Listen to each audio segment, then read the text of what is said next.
Welcome to this video presentation of the United Nations Force Generation process.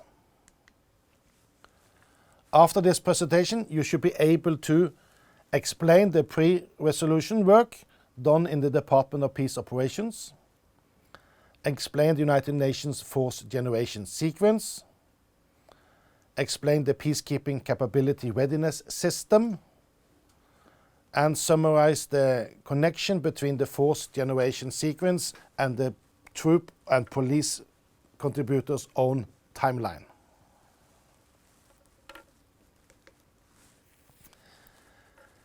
The efficiency and effectiveness of force generation and deployment of uniformed personnel is vital for the United Nations peacekeeping. The process for generating and deploying uniformed personnel to United Nations peacekeeping operations is complex and dependent on constructive interaction between the Secretariat, Member States, and the UN mission. Applying a consistent and coherent approach to force generation and deployment, including clarifying the role and responsibility within the Secretariat as well as the field missions and the Member States, ensures a more effectiveness process and most likely better result. These slides depict most of the important actors and their role for setting up peacekeeping operations. The Security Council has the authority to authorize a mission and describes its mandate, both for new missions and significant change to the existing missions. The Secretary Council provides a general overview of what is to be done and specify the number of troops authorized for a fixed period. Based on the Security Council's resolution, the General Assembly has the authority to authorize the funding of a mission. The Department of Peace Operations has the responsibility for planning, generating and overseeing complex operations supported by the Department Operational Support. Department Operational Support is together with the field mission responsible for drafting the mission support concept, including sustainment. The mission support concept is based on the integrated UN-owned, contracted, troop police contributors and host nations provided resources. The field missions are responsible for conducting planning of the operational and tactical level. The aim is to deliver mandate implementation, run their missions operationals, and account for the resources which they have been entrusted. The host nation exercises sovereign authority with important implications for the mission deployed and operations. The host nation's support, if available, is governed by the Status of Force Agreement. This agreement has been negotiated and agreed upon by the host nation and the United Nations headquarters on behalf of the troop and police contributors and the field mission.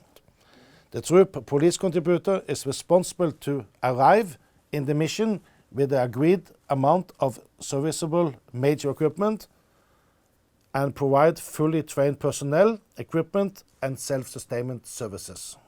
Commercial contractors can be used by the United Nations, the field mission, and the troop of police contributors when appropriate or cost-effective. From a troop or police contributor's point of view, the phases of United Nations peacekeeping mission can be divided into four: planning, deployment, sustainment, and redeployment. We will in this presentation focus on the planning phase, included the United Nations headquarters and the troop police contributors. All starts with the Security Council issue a resolution with mandate for a mission.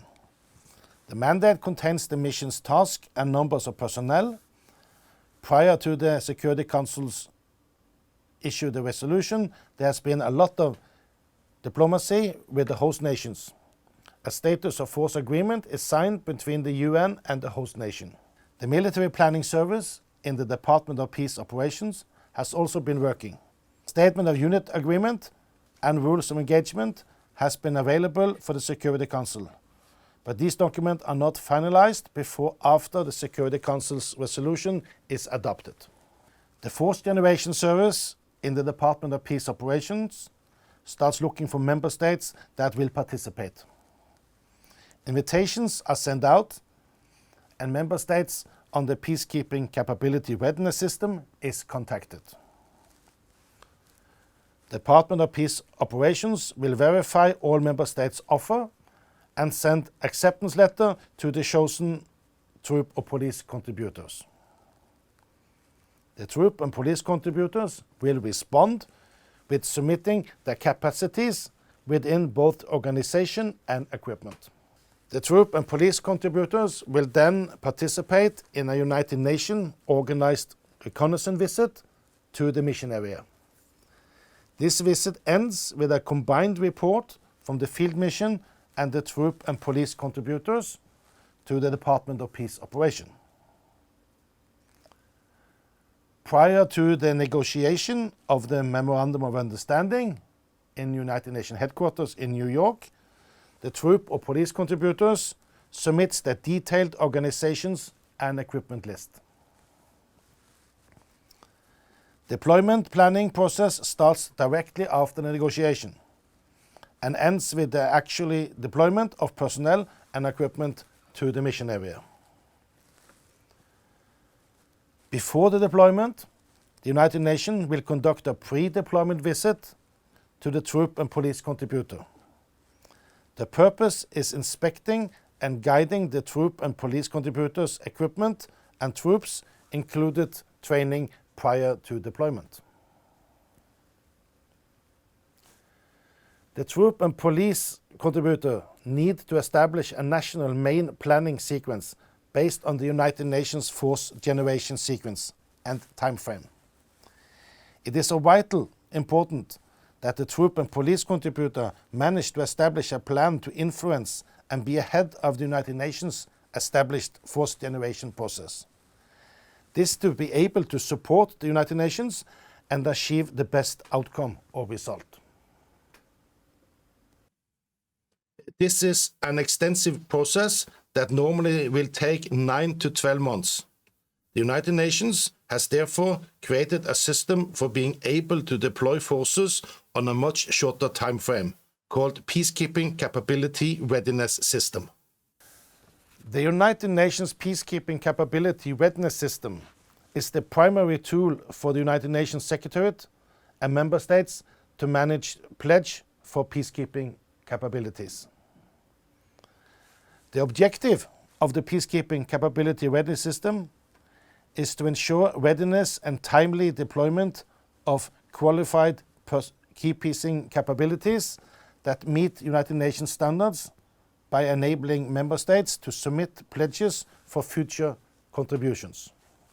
The member states are requested to submit their pledges for units to peacekeeping operations in the Peacekeeping Capability Readiness System with the following minimum information: table of organization, list of major equipment, list of self-sustainment categories, time and duration of the availability of the capacity, detailed information regarding any caveats. The Peacekeeping Capability Readiness System categorizes the pledges in 4 different readiness levels. An incoming pledge with all supporting document is initially registered at level 1. After the status and readiness of the unit pledge has been verified through the United Nations assessment and advisory visit to the member state, the pledge is elevated to level 2. Once a level 2 pledge capability has achieved the United Nations troop or police requirements on personnel and contingent on equipment, including cargo lists, the United Nations Assessment and Advisory Visit Team can declare the pledge as level 3. The United Nations and the member states agrees on desired port of embarkation and the deployment readiness timeline. Every year, member states at level 3 will be invited to pledge units to be a part of the United Nations Vanguard Capability Rapid Deployment Level brigade.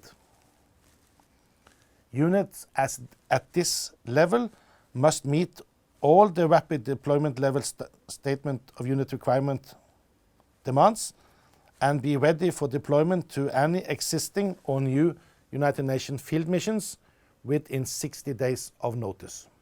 The 60-day countdown will start on the date the note verbal is sent the permanent mission. As mentioned before, there are some related and important standalone documents that always should be read in conjunction with each other. Security Council resolutions are the formal expressions of the opinion or the will of the United Nations organs. The resolution organizes a mission and describes its mandate and the roof level, number of troops or police in the mission. Status of force agreement is an agreement between the United Nations and the host nation country, stationing military forces in that country.